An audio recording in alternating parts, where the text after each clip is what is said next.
بسم اللہ الرحمن الرحیم۔ السلام علیکم ورحمۃ اللہ وبرکاتہ۔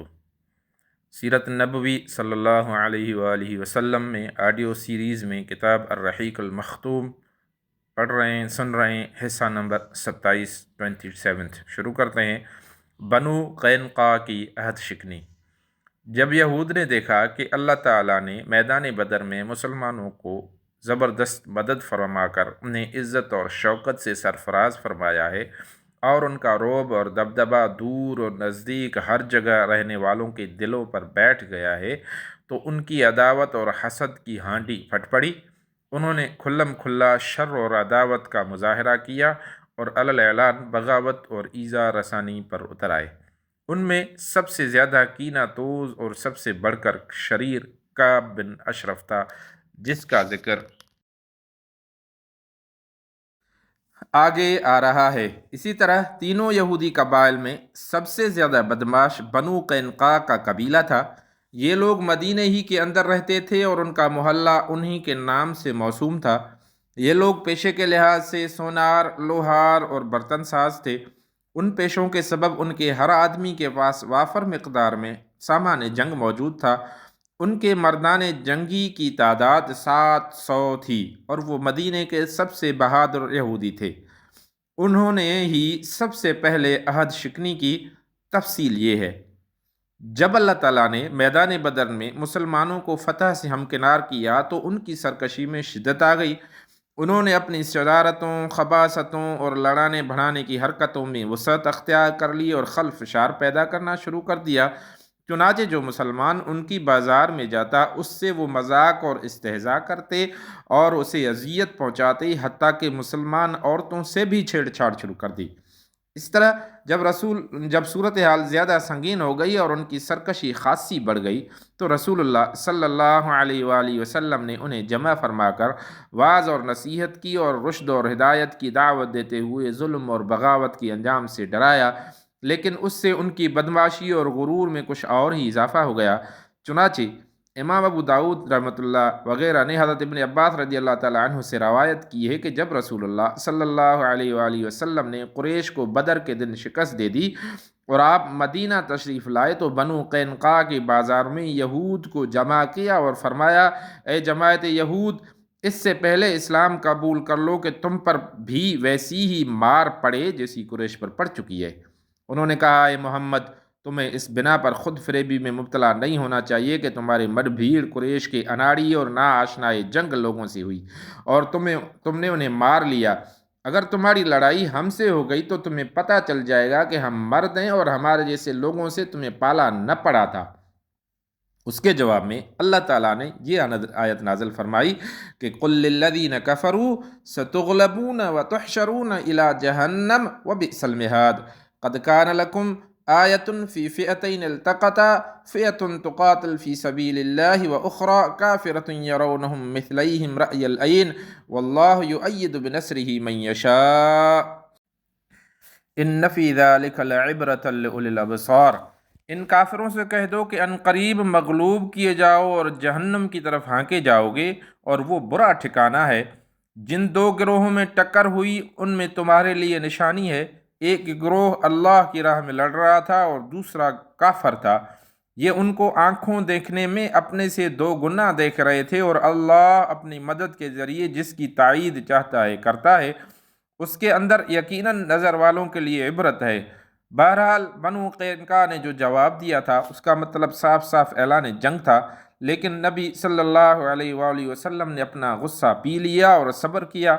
مسلمانوں نے بھی صبر کیا اور آنے والے حالات کا انتظار کرنے لگے۔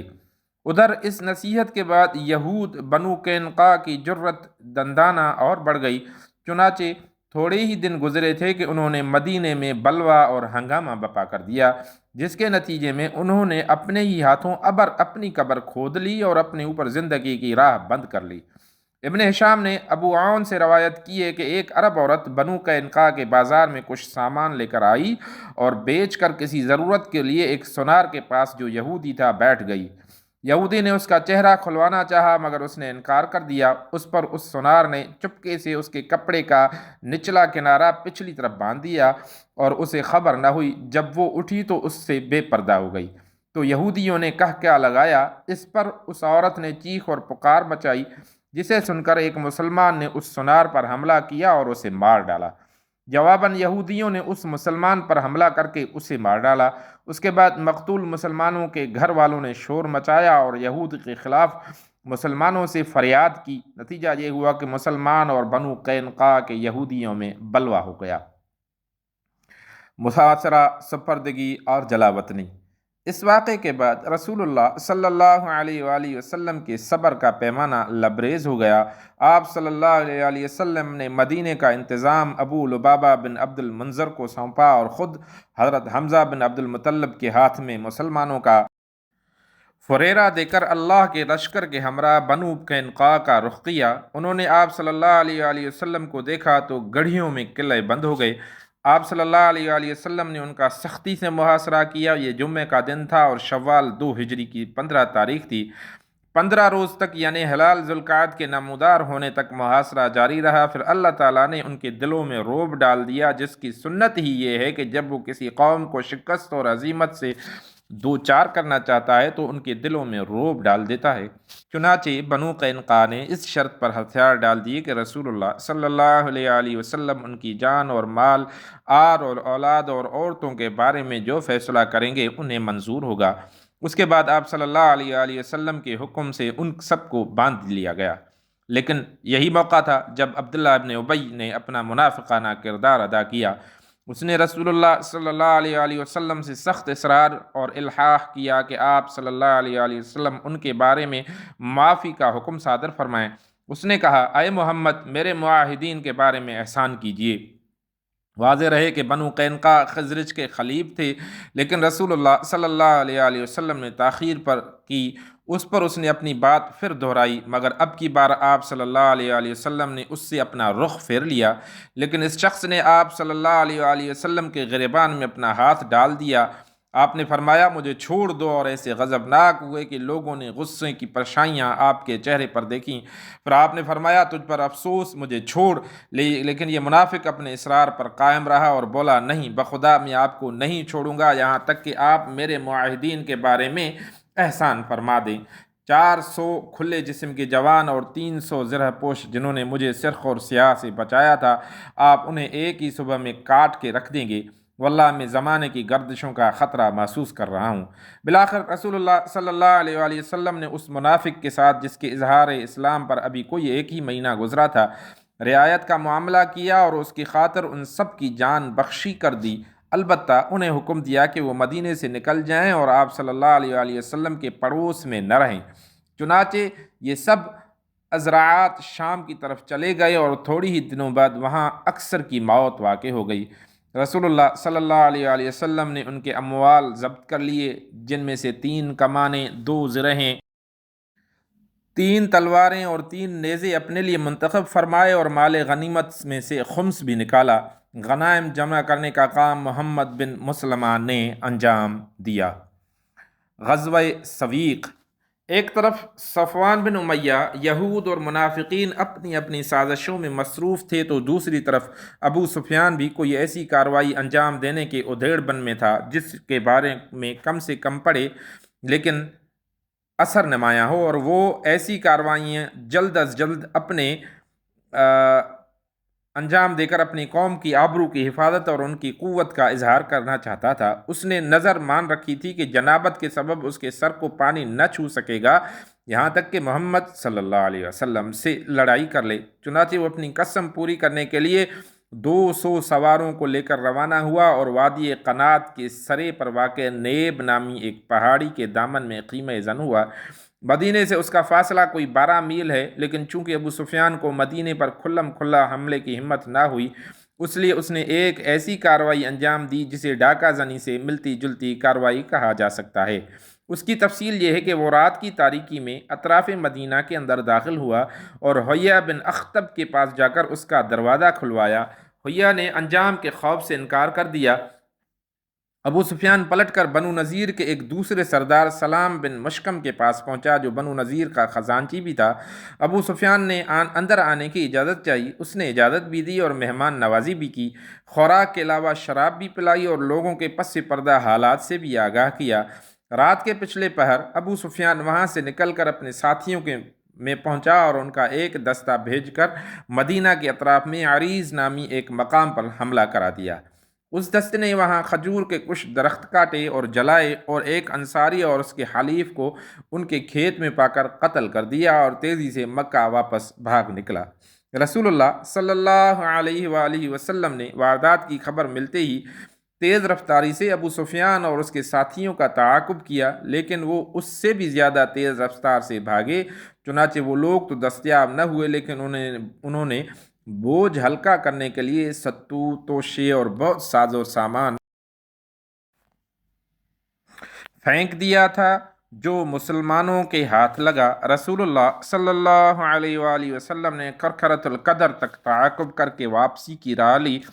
مسلمان ستو وغیرہ لاد پھاند کر واپس ہوئے اور اس مہم کا نام غزوہ سویق رکھ دیا۔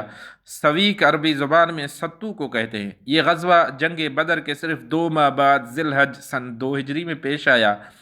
اس غزوے کے دوران مدینے کا انتظام ابو لبابہ بن عبد المنذر رضی اللہ تعالی عنہ کو سونپا گیا تھا۔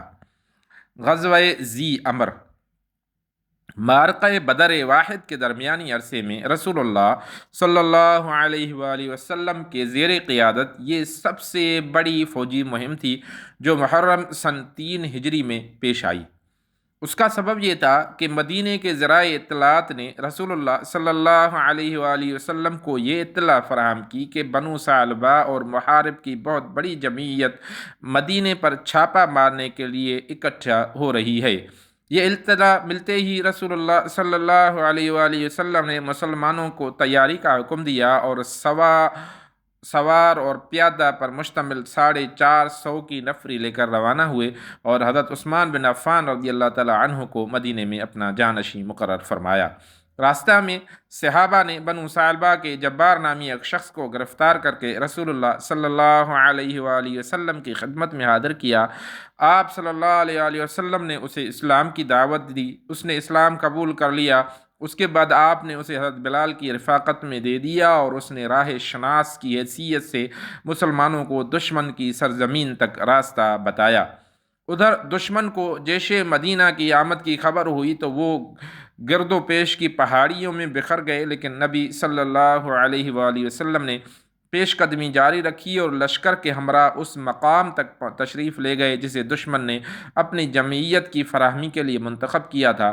یہ در حقیقت ایک چشمہ تھا جو ذی امر کے نام سے معروف تھا۔ آپ نے وہاں بدوؤں پر رعب اور دبدبہ قائم کرنے اور انہیں مسلمانوں کی طاقت کا احساس دلانے کے لیے سفر 3 ہجری کا پورا یا تقریباً پورا مہینہ گزار دیا اور اس کے بعد مدینہ تشریف لائے۔ ابن شام کہا جاتا ہے کہ داسور یا غورس محاربی نے اس غزوے میں نبی صلی اللہ علیہ وآلہ وسلم کو قتل کرنے کی کوشش کی تھی، لیکن صحیح یہ ہے کہ یہ واقعہ ایک دوسرے غزوے میں پیش آیا۔ دیکھیے صحیح بخاری 593۔ کعب بن اشرف کا قتل۔ یہودیوں میں یہ وہ شخص تھا جسے اسلام اور اہل اسلام سے نہایت سخت عداوت اور جلن تھی۔ یہ نبی صلی اللہ علیہ وآلہ وسلم کو اذیتیں پہنچایا کرتا تھا اور آپ صلی اللہ علیہ وآلہ وسلم کے خلاف جنگ کی کھلم کھلا دعوت دیتا پھرتا تھا۔ اس کا تعلق قبیلہ طے کی شاخ بنو نبھان سے تھا اور اس کی ماں قبیلہ بنو نذیر سے تھی۔ یہ بڑا مالدار اور سرمایہ دار تھا۔ عرب میں اس کے حسن اور جمال کا شہرہ تھا اور یہ ایک مشہور شاعر بھی تھا۔ اس کا قلعہ مدینے کے جنوب میں بنی نذیر کی آبادی کے پیچھے واقع تھا۔ اسے جنگ بدر میں مسلمانوں کی فتح اور سرداران قریش کے قتل کی پہلے خبر ملی تو بے ساختہ بول اٹھا کہ کیا واقعتاً ایسا ہوا ہے؟ یہ عرب کے اشراف اور لوگوں کے بادشاہ تھے۔ اگر محمد نے ان کو مار لیا ہے تو روئے زمین کا شکم اس کی پشت سے بہتر ہے۔ اور جب اسے یقینی طور پر اس خبر کا علم ہو گیا تو اللہ کا یہ دشمن رسول اللہ صلی اللہ علیہ وآلہ وسلم اور مسلمانوں کے ہجوم اور مسلمانوں کی حجب اور دشمن اسلام کی مدح سرائی پر اتر آیا اور انہیں مسلمانوں کے خلاف بھڑکانے لگا۔ اس سے بھی اس کے جذبات آسودہ نہ ہوئے تو سوار ہو کر قریش کے پاس پہنچا اور مطلب بن ابی وداع سہمی کا مہمان ہوا۔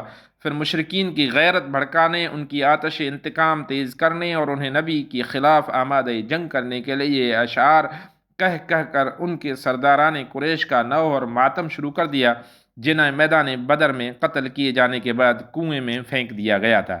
مکے میں اس کی موجودگی کے دوران ابو سفیان اور مشرکین نے اس سے دریافت کیا کہ ہمارا دین تمہارے نزدیک زیادہ پسندیدہ ہے یا محمد اور اس کے ساتھیوں کا، اور دونوں میں سے کون سا فریق زیادہ ہدایت یافتہ ہے؟ کعب بن اشرف نے کہا، تم لوگ ان سے زیادہ ہدایت یافتہ اور افضل ہو۔ اس سلسلے میں اللہ تعالیٰ نے یہ آیت نازل فرمائی، ألم تر إلى الذين أوتوا نصيبا من الكتاب يؤمنون بالجبت والطاغوت ويقولون للذين كفروا هؤلاء أهدى من الذين آمنوا سبيلا۔ ترجمہ ہے کہ تم نے انہیں نہیں دیکھا جنہیں کتاب کا ایک حصہ دیا گیا کہ وہ جبت اور طاغوت پر ایمان رکھتے ہیں، اور کافروں کے متعلق کہتے ہیں کہ یہ لوگ مومنوں سے بڑھ کر ہدایت یافتہ ہیں۔ کعب بن اشرف یہ سب کچھ کر کے مدینہ واپس آیا تو یہاں آ کر صحابہ کرام کی عورتوں کے بارے میں واہیات اشعار کہنے شروع کیے اور اپنی زبان درازی اور بدگوئی کے ذریعے سخت اذیت پہنچائی۔ یہی حالات تھے جن سے تنگ آ کر رسول اللہ صلی اللہ علیہ وآلہ وسلم نے فرمایا، کون ہے جو کعب بن اشرف سے نمٹے، کیونکہ اس نے اللہ اور اس کے رسول کو اذیت دی ہے۔ اس کے جواب میں محمد بن مسلمہ، عباد بن بشر، ابو نائلہ جن کا نام سلکان بن سلامہ تھا اور جو کعب کے رضائی بھائی تھے، حارث بن اوس اور ابو عبس بن جبر رضوان اللہ تعالی عنہم اجمعین نے اپنی خدمات پیش کی۔ اس مختصر سی کمپنی کے کمانڈر محمد بن مسلمہ تھے۔ کعب بن اشرف کے قتل کے بارے میں روایات کا حاصل یہ ہے کہ جب رسول اللہ صلی اللہ علیہ وآلہ وسلم نے فرمایا کہ کعب بن اشرف سے کون نمٹے گا کیونکہ اس نے اللہ اور اس کے رسول کو اذیت دی ہے، تو محمد بن مسلمہ نے اٹھ کر عرض کیا، یا رسول اللہ، میں حاضر ہوں، کیا آپ چاہتے ہیں کہ میں اسے قتل کر دوں؟ آپ نے فرمایا ہاں۔ انہوں نے عرض کیا، تو آپ مجھے کچھ کہنے کی اجازت فرمائیں۔ آپ صلی اللہ علیہ وآلہ وسلم نے فرمایا، کہہ سکتے ہو۔ اس کے بعد محمد بن مسلمہ کعب بن اشرف کے پاس تشریف لے گئے اور بولے، اس شخص نے، اشارہ نبی صلی اللہ علیہ وآلہ وسلم کی طرف تھا، ہم سے صدقہ طلب کیا ہے اور حقیقت یہ ہے کہ اس نے ہمیں مشقت میں ڈال رکھا ہے۔ کعب نے کہا، واللہ ابھی تم لوگ اور بھی اکتا جاؤ گے۔ محمد بن مسلمہ نے کہا، اب جب کہ ہم اس کے پیروکار بن ہی چکے ہیں تو مناسب نہیں معلوم ہوتا کہ اس کا ساتھ چھوڑ دیں جب تک یہ نہ دیکھ لیں کہ اس کا انجام کیا ہوتا ہے۔ اچھا، ہم چاہتے ہیں کہ آپ ہمیں 1 وسق یا 2 وسق غلہ دے دیں۔ کعب نے کہا، میرے پاس کچھ رہن رکھو۔ محمد بن مسلمہ رضی اللہ تعالی عنہ نے کہا، آپ کون سی چیز پسند کریں گے؟ کعب نے کہا، اپنی عورتوں کو میرے پاس رہن رکھ دو۔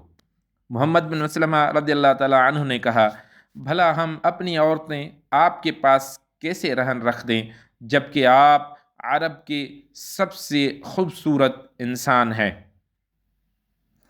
اس پر کعب بن اشرف نے کہا کہ تو پھر اپنے بیٹوں ہی کو رہن رکھ دو۔ محمد بن مسلمہ نے کہا، ہم اپنے بیٹوں کو کیسے رہن رکھ دیں؟ اگر ایسا ہو گیا تو انہیں گالی دی جائے گی کہ یہ 1 وسق یا 2 وسق کے بدلے رہن رکھا گیا تھا، یہ ہمارے لیے عار کی بات ہے۔ ہم البتہ آپ کے پاس ہتھیار رہن رکھ سکتے ہیں۔ اس کے بعد دونوں میں طے ہو گیا کہ محمد بن مسلمہ ہتھیار لے کر اس کے پاس آئیں گے۔ ادھر ابو نائلہ نے بھی رضی اللہ تعالیٰ عنہ نے بھی اسی طرح کا اقدام کیا، یعنی کعب بن اشرف کے پاس آئے، کچھ دیر ادھر ادھر کے اشعار سناتے رہے، پھر بولے، بھائی ابن اشرف، میں ایک ضرورت سے آیا ہوں، اسے ذکر کرنا چاہتا ہوں، لیکن اسے آپ اپنا ذرا سیغہ راز ہی میں رکھیں گے۔ کعب نے کہا، ٹھیک ہے، میں ایسا ہی کروں گا۔ ابو نائلہ نے کہا رضی اللہ تعالیٰ عنہ، بھائی اس شخص، یعنی اشارہ نبی اکرم صلی اللہ علیہ وآلہ وسلم کی طرف تھا، کی آمد تو ہمارے لیے آزمائش بن گئی ہے۔ سارا عرب ہمارا دشمن ہو گیا ہے، سب نے ہمارے خلاف اتحاد کر لیا ہے، ہماری راہیں بند ہو گئی ہیں، اہل اور عیال برباد ہو رہے ہیں، جانوں پر بن آئی ہے، ہم اور ہمارے بال بچے مشقتوں سے چور چور ہیں۔ اس کے بعد انہوں نے بھی کچھ اس ڈھنگ کی گفتگو کی جیسی محمد بن مسلمہ نے کی تھی۔ دوران گفتگو ابو نائلہ نے یہ بھی کہا کہ میرے کچھ رفقا ہیں جن کے خیالات بھی بالکل میرے ہی جیسے ہیں، میں انہیں بھی آپ کے پاس لانا چاہتا ہوں، آپ ان کے ہاتھ بھی کچھ بیچیں اور ان پر احسان کریں۔ محمد بن مسلمہ اور ابو نائلہ اپنی اپنی گفتگو کے ذریعے اپنے مقصد میں کامیاب رہے، کیونکہ اس گفتگو کے بعد ہتھیار اور رفقا سمیت ان دونوں کی آمد پر کعب بن اشرف چونک نہیں سکتا تھا۔ اس ابتدائی مرحلے کو مکمل کر لینے کے بعد 14 ربیع الاول سن 3 ہجری کی چاندنی رات کو مختصر سا دستہ رسول اللہ صلی اللہ علیہ وآلہ وسلم کے پاس جمع ہوا۔ آپ صلی اللہ علیہ وآلہ وسلم نے بقیع غرقد تک ان کی مشایعت فرمائی، پھر فرمایا اللہ کا نام لے کر جاؤ، اللہ تمہاری مدد فرمائے۔ پھر آپ صلی اللہ علیہ وآلہ وسلم اپنے گھر پلٹ آئے اور نماز اور مناجات میں مشغول ہو گئے۔ ادھر یہ دستہ کعب بن اشرف کے قلعے کے دامن میں پہنچا تو اسے ابو نائلہ نے قدرے زور سے آواز دی۔ آواز سن کر وہ ان کے پاس آنے کے لیے اٹھا تو اس کی بیوی نے، جو ابھی نئی نویلی دلہن تھی، کہا اس وقت کہاں جا رہے ہیں؟ میں ایسی آوازیں سن رہی ہوں جس سے گویا خون ٹپک رہا ہے۔ کعب نے کہا یہ تو میرا بھائی محمد بن مسلمہ اور میرا دودھ کا ساتھی ابو نائلہ ہے۔ کریم آدمی کو اگر نیزے کی مار کی طرف بلایا جائے تو اس پکار پر بھی وہ جاتا ہے۔ اس کے بعد وہ باہر آ گیا، خوشبو میں بسا ہوا تھا اور سر سے خوشبو کی لہریں پھوٹ رہی تھیں۔ ابو نائلہ رضی اللہ تعالیٰ عنہ نے اپنے ساتھیوں سے کہہ رکھا تھا کہ جب وہ آ جائے گا تو میں اس کے بال پکڑ کر سونگھوں گا، جب تم دیکھنا کہ میں نے اس کا سر پکڑ کر اسے قابو میں کر لیا ہے تو اس پر پل پڑنا اور اسے مار ڈالنا۔ چنانچہ کعب آیا تو کچھ دیر باتیں ہوتی رہیں، پھر ابو نائلہ نے کہا ابن اشرف کیوں نہ شعبہ عجوز تک چلیں، آج رات باتیں کی جائیں۔ اس نے کہا اگر تم چاہتے ہو تو چلتے ہیں۔ اس پر سب لوگ چل پڑے۔ اثناء راہ میں ابو نائلہ نے کہا آج جیسی عمدہ خوشبو تو میں نے کبھی نہیں دیکھی ہی نہیں۔ یہ سن کر کعب کا سینہ فخر سے تن گیا، کہنے لگا میرے پاس عرب کی سب سے زیادہ خوشبو والی عورت ہے۔ ابو نائلہ نے کہا اگر اجازت ہو ذرا آپ کا سر سونگھ لوں۔ وہ بولا ہاں ہاں۔ ابو نائلہ نے اس کے سر میں ہاتھ ڈالا، پھر خود بھی سونگھا اور ساتھیوں کو بھی سونگھایا۔ کچھ اور چلے تو ابو نائلہ نے کہا بھائی ایک بار اور۔ کعب نے کہا ہاں ہاں۔ ابو نائلہ نے پھر وہی حرکت کی یہاں تک کہ وہ مطمئن ہو گیا۔ اس کے بعد کچھ اور چلے تو ابو نائلہ نے پھر کہا کہ بھائی ایک بار اور۔ اس نے کہا ٹھیک ہے۔ اب کی بار ابو نائلہ نے اس کے سر میں ہاتھ ڈال کر ذرا اچھی طرح پکڑ لیا تو بولے لے لو اللہ کے اس دشمن کو۔ اس پر کئی تلواریں پڑی لیکن کچھ کام نہ دے سکیں۔ یہ دیکھ کر محمد بن مسلمہ نے جھٹ اپنی کدال لی اور اس کے پیڑوں پر لگا کر چڑھ بیٹھے۔ کدال آر پار ہو گئی اور اللہ کا یہ دشمن وہیں ڈھیر ہو گیا۔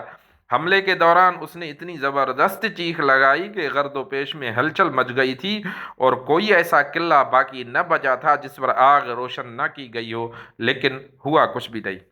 کارروائی کے دوران حضرت حارث بن اوس کے بعض ساتھیوں کی تلواروں کی نوک لگ گئی تھی جس سے وہ زخمی ہو گئے تھے اور ان کے جسم سے خون بہہ رہا تھا۔ چنانچہ واپسی میں جب دستہ حرہ عریض پہنچا تو دیکھا حارث ساتھ نہیں ہے، اس لیے سب لوگ وہیں رک گئے۔ تھوڑی دیر بعد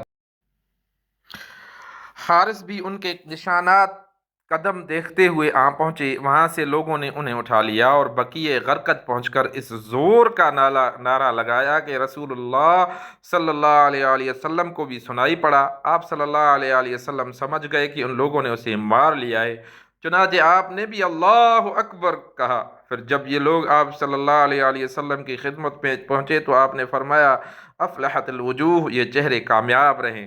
ان لوگوں نے کہا ووجہ کا یا رسول اللہ صلی اللہ علیہ وآلہ وسلم، آپ کا بھی چہرہ ہے اللہ کے رسول، اور اس کے ساتھ ہی اس طاغوت کا سر آپ کے سامنے رکھ دیا۔ آپ نے اس کے قتل پر اللہ کی حمد و ثنا کی اور حارث کے زخم پر لعاب دہن لگا دیا اور جس سے وہ شفایاب ہو گئے اور آئندہ کبھی تکلیف نہ ہوئی۔ ادھر یہود کو جب اپنے طاغوت کعب بن اشرف کے قتل کا علم ہوا تو ان کے ہٹ دھرم اور ضدی دلوں میں رعب کی لہر دوڑ گئی۔ ان کی سمجھ میں آ گیا کہ رسول اللہ صلی اللہ علیہ وآلہ وسلم جب یہ محسوس کر لیں گے کہ امن اور امان کے ساتھ کھیلنے والوں، ہنگامے اور اضطراب برپا کرنے والوں اور عہد اور پیمان کا احترام نہ کرنے والوں پر نصیحت کارگر نہیں ہو رہی ہے تو آپ طاقت کے استعمال سے بھی گریز نہ کریں گے۔ اس لیے انہوں نے اپنے اس طاغوت کے قتل پر چوں نہ کیا، بلکہ ایک دم دم سادھے پڑے رہے، ایفائے عہد کا مظاہرہ کیا اور ہمت ہار بیٹھے، یعنی سانپ تیزی کے ساتھ اپنے بلوں میں جا گھسے۔ اس طرح ایک مدت تک رسول اللہ صلی اللہ علیہ وآلہ وسلم بیرون مدینہ سے پیش آنے والے متوقع خطرات کا سامنا کرنے کے لیے فارغ ہو گئے، اور مسلمان ان بہت سی اندرونی مشکلات کے بارے گراں سے سبکدوش ہو گئے جس کا اندیشہ انہیں محسوس ہو رہا تھا، اور جن کی بو وقتاً فوقتاً وہ سونگھتے رہتے تھے۔ غزوہ بحران یہ ایک بڑی فوجی طلایہ گردی تھی جس کی تعداد 300 تھی۔ اس فوج کو لے کر رسول اللہ صلی اللہ علیہ وآلہ وسلم ماہ ربیع الاول سن 3 ہجری میں بحران نامی ایک علاقے کی طرف تشریف لے گئے تھے۔ یہ حجاز کے اندر فرع کے اطراف میں ایک معدنیاتی مقام ہے، اور ربیع الاخر اور جمادی الاولیٰ کے 2 مہینے وہیں قیام فرما رہے۔ اس کے بعد مدینہ واپس تشریف لائے، کسی قسم کی لڑائی سے سابقہ پیش نہ آیا۔ اس کے بعد 8ویں نمبر پہ سریہ زید بن حارث۔ جنگ احد سے پہلے مسلمانوں کی یہ آخری اور کامیاب ترین مہم تھی جو جمادی الاخر سن 3 ہجری میں پیش آئی۔ واقعے کی تفصیل یہ ہے کہ قریش جنگ بدر کے بعد سے قلق اور اضطراب میں مبتلا تو تھے ہی، مگر جب گرمی کا موسم آیا اور ملک شام کے تجارتی سفر کا وقت آ پہنچا تو انہیں ایک اور فکر دامنگیر ہو گئی۔ اس کی وضاحت اس سے ہوتی ہے کہ صفوان بن امیہ نے، جسے قریش کی طرف سے اس سال ملک شام جانے والے تجارتی قافلے کا امیر کارواں منتخب کیا گیا تھا، قریش سے کہا، محمد اور اس کے ساتھیوں نے ہمارے تجارتی شاہراہ ہمارے لیے پرصعوبت بنا دی ہے، سمجھ میں نہیں آتا کہ ہم اس کے ساتھیوں سے کیسے نمٹیں۔ وہ ساحل چھوڑ کر ہٹتے ہی نہیں، اور باشندگان ساحل نے ان سے مصالحت کر لی ہے، عام لوگ بھی انہی کے ساتھ ہو گئے۔ اب سمجھ میں نہیں آتا کہ ہم کون سا راستہ اختیار کریں۔ اگر ہم گھروں ہی میں بیٹھ رہیں تو اپنا اصل مال بھی کھا جائیں گے اور کچھ باقی نہ بچے گا، کیونکہ مکے میں ہماری زندگی کا دار و مدار اسی پر ہے کہ گرمی میں شام اور جاڑے میں حبشہ سے تجارت کریں۔ صفوان کے اس سوال کے بعد اس موضوع پر غور اور خوض شروع ہو گیا۔ آخر اسود بن عبد المطلب نے صفوان سے کہا کہ تم ساحل کا راستہ چھوڑ کر عراق کے راستے سفر کرو۔ واضح رہے کہ یہ راستہ بہت لمبا نجد سے ہو کر شام جاتا ہے اور مدینے کے مشرق میں خاصے فاصلے سے گزرتا ہے۔ قریش اسی راستے سے بالکل ناواقف تھے، اس لیے اسود بن عبد المطلب نے صفوان کو مشورہ دیا کہ وہ فرات بن حیان کو، جو قبیلے بکر بن وائل سے تعلق رکھتا تھا، راستہ بتانے کے لیے رہنما رکھ لے، وہ اس سفر میں اس کی رہنمائی کر دے گا۔ اس انتظام کے بعد قریش کا کارواں صفوان بن امیہ کی قیادت میں نئے راستے سے روانہ ہوا، مگر اس کارواں اور اس کے سفر کے پورے منصوبے کی خبر مدینہ پہنچ گئی۔ ہوا یہ کہ سلیط بن نعمان جو مسلمان ہو چکے تھے، نعیم بن مسعود کے ساتھ جو ابھی مسلمان نہ ہوئے تھے، بعد نوشی کی ایک مجلس میں جمع ہوئے۔ یہ شراب کے حمد سے پہلے کا واقعہ ہے۔ جب نعیم پر نشے کا غلبہ ہوا تو انہوں نے قافلے اور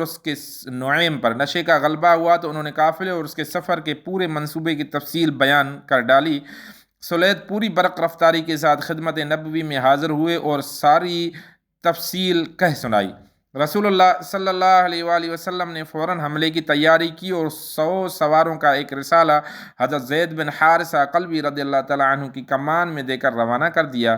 حضرت زید نے نہایت تیزی سے راستہ طے کیا اور ابھی قریش کا قافلہ بالکل بے خبری کے عالم میں کردہ نامی ایک چشمے پر پڑاؤ ڈالنے کے لیے اتر رہا تھا کہ اسے جا لیا اور اچانک یلغار کر کے پورے قافلے پر قبضہ کر لیا۔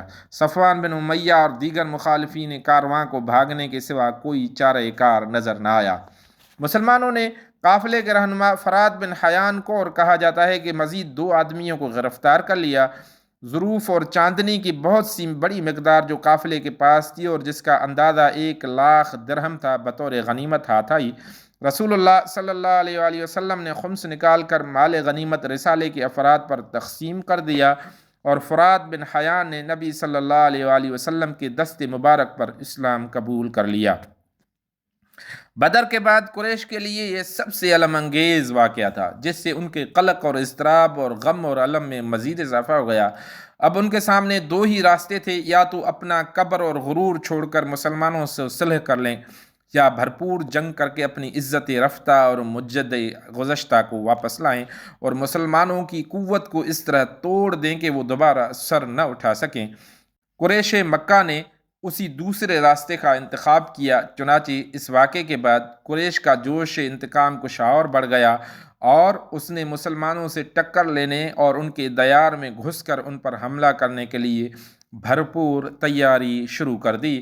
اس طرح پچھلے واقعات کے علاوہ یہ واقعہ بھی معرکہ احد کا خاص عامل